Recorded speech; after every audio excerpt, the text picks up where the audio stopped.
My name is John Whitson, and I'm the System Design Engineer at Glidden. Today's video is about Wi-Fi. Most of us have experienced the frustration of slow Wi-Fi and know just how aggravating that can be.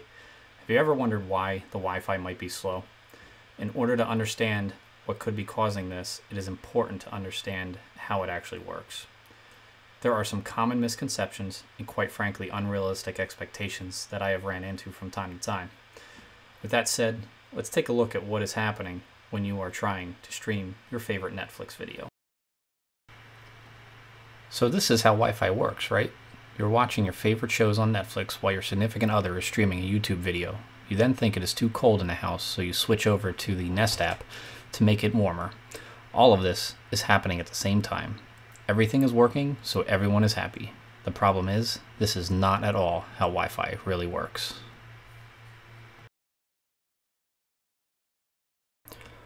So Wi-Fi works using something called half duplex.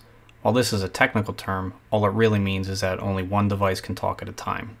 So while your phone is grabbing the next 10 seconds of show, the laptop has to wait to grab the next 10 seconds of the YouTube video. This is a massive oversimplification of this process, but this is essentially why there is something called a buffer. I'm sure you noticed the spinning red circle before your Netflix movie starts. What your phone, laptop, or streaming media player is doing is grabbing a length of video to keep in reserve for when it needs to stop talking to the router to allow your other devices to get the data they need. This allows the video to keep playing without you noticing any interruptions. Now all of this happens in fractions of a second, so if there are not that many devices connected to the Wi-Fi who all need a turn talking, your Wi-Fi performance is usually pretty good. Now, most homes today have far more devices connected to the Wi-Fi than in the previous scenario. A connected home could have 15, 20, even 30 connected devices. The last time I scanned my own network at home, I had 40 devices connected. It now becomes an awfully long time before those first devices get their turn to talk again. Another factor in slow Wi-Fi performance is due to the fact that it must operate at the lowest common denominator. This means that a Wi-Fi network can only be as fast as the slowest device connected to it.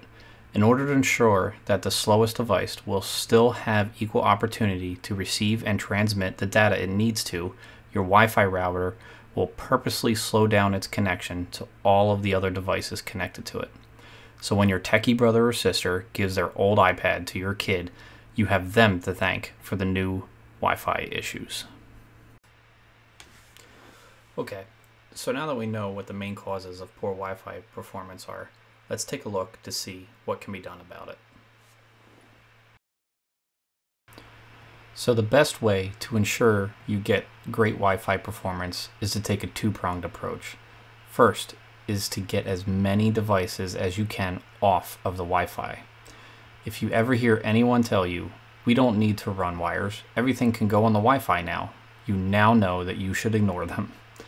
You want to hardwire as many devices as you can to your network and shut off their Wi-Fi connection if possible. A hardwired network works at full duplex, meaning that all of the devices can talk at the same time. This guarantees the best performance, period, especially for those 4K HDR videos from iTunes or Netflix. The second part of the approach would be to install multiple wireless access points in your home to divvy up the workload. Each of the wireless access points need to be hardwired back to the router to provide them with the internet access. There is another method to adding more access points using either repeater or mesh networking technology. Those technologies are not always ideal and will be addressed in a later video. For now, we are concerned with hardwiring multiple access points to the router, as this gives you the best overall performance. So now that you know the basics of Wi-Fi, you can move forward with confidence knowing that an expertly engineered and configured network will give you the performance and reliability you desire. If you like this video and want to see more like it, please don't forget to click on the like and subscribe buttons below. Thank you, and enjoy the rest of your day.